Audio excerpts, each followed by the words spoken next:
Hello! Siguro pamilyar na kayo sa Sierra Madre, di ba? Yung pinakamahabang mountain range sa Pilipinas. Pero alam nyo ba na sa likod ng bawat bundok at lambak niyan, may nakatagong isang napakatandang kwento? Isang kwento to ng pag-ibig na walang hangganan at ng isang sakripisyong humubog mismo sa ating lupain. Kasi alam nyo, ang Sierra Madre ay hindi lang basta isang magandang tanawin. Ito ay isang tagapagtanggol, isang kalasag na may sarili at malalim na kasaysayan.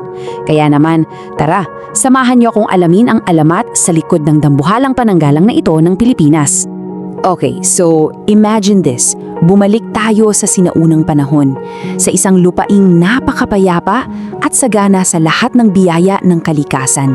At dito mismo sa paraisong to, nagsimula ang kwento ng dalawang pusong tila itinakda para sa isa't isa. Dito na natin makikilala yung dalawang bida sa kwento natin. Una, si Magiting, isang matapang at malakas na mangangaso, isang taong lupa. At si Mariana, isang dalagang may pambihirang ganda na anak pala ng batala ng dagat. So di ba parang langis sa tubig sila, lupa at dagat?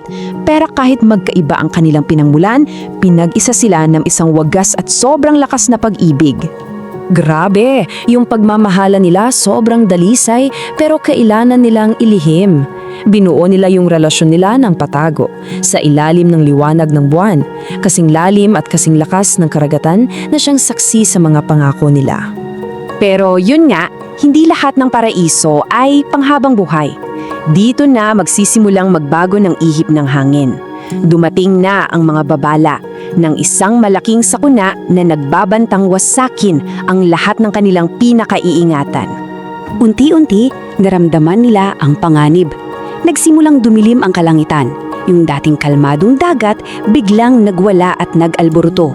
At ang pinakamatindi, kumalat ang isang nakakatakot na propesya na isang dambuhalang baha daw ang lalamon sa buong lupain. So, ano nga ba ang punot dulo ng lahat ng to? Yun pala, galit ang ama ni Mariana, ang batahala ng dagat. Galit na galit siya dahil sa pag-iibigan ng anak niya at ng isang mortal, at sa patuloy na pagwawalang bahala ng mga tao sa kalikasan. At dito na nga tayo sa pinakamatinding parte ng kwento. Dito na haharap si Mariana sa isang napakahirap na desisyon. Kailangan niyang pumili. Sa pagitan ng pag-ibig niya para sa isang tao, kay Magiting, at sa pagmamahal niya para sa lahat ng kanyang kababayan. Isipin niyo yung esena. Sa gitna ng rumaragasang bagyo, sa kanilang huling pagkikita, sinabi ni Mariana kay Magiting ang mabigat niyang desisyon. Isang paalam na puno ng pagmamahal pero sobrang sakit dahil pinili niyang isakripisyo ang kanyang sarili.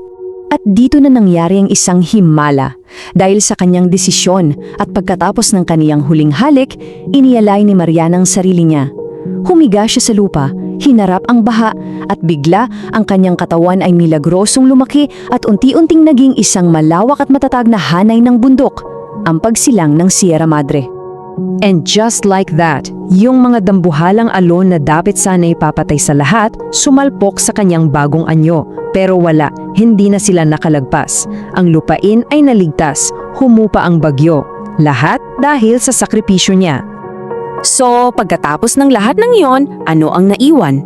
Well, yung sakripisyo at pag-ibig ni Mariana ay nag-iwan ng isang pamanaang mananatili magpakailanman. At si Magiting, grabe, yung puso niya, wasak na wasak. Nasaksihan niya ang lahat. At dahil sa tindi ng pagmamahal niya, ginugol niya ang buong buhay niya sa paanan mismo ng bundok, sa paanan ng babae na dati niyang minamahal. At hanggang ngayon, sabi ng alamat, buhay na buhay pa rin daw ang diwa ni Mariana sa bundok. Ang hangin, yan daw ang mga bulong niya ng pag-ibig. Yung hamog sa mga tuktok, yan ang mga luha niya. At yung ulan, yan ang mga biyaya niya para sa lupa. Ang buong bundok mismo ay ang kanyang walang hanggang yakap. At ito yung pinaka-amazing na part, diba? Yung alamat, may katotohanan pala kahit sa panahon natin ngayon. Tulad sa kwento, ang Sierra Madre ay nagsisilbi talagang isang tunay na kalasag. Sinasanga at pinapahina nito ang lakas ng mga bagyong tumatama sa bansa at patuloy na nagliligtas sa milyong-milyong Pilipino. So anong aral dito para sa atin? Ang kwento ni Mariana at Magiting ay hindi lang basta isang alamat. Ito'y isang simbolo ng sakripisyo para sa pag-ibig. Isang paalala na ang Sierra Madre ay ating literal na tagapagtanggol. At syempre, isang mahalagang paalala na tungkulin nating lahat na protektahan at alagaan ang kalikasan. Sa huli, ang Sierra Madre ay hindi lang isang hanay ng mga bundok. Isa itong buhay na paalala, isang testamento sa isang dakilang kwento ng pag-ibig na nagbigay hugi sa ating bansa at inspirasyon sa ating mga puso. Kaya sa susunod na masilayan natin ito, sana maalala natin ang alamat sa likod nito.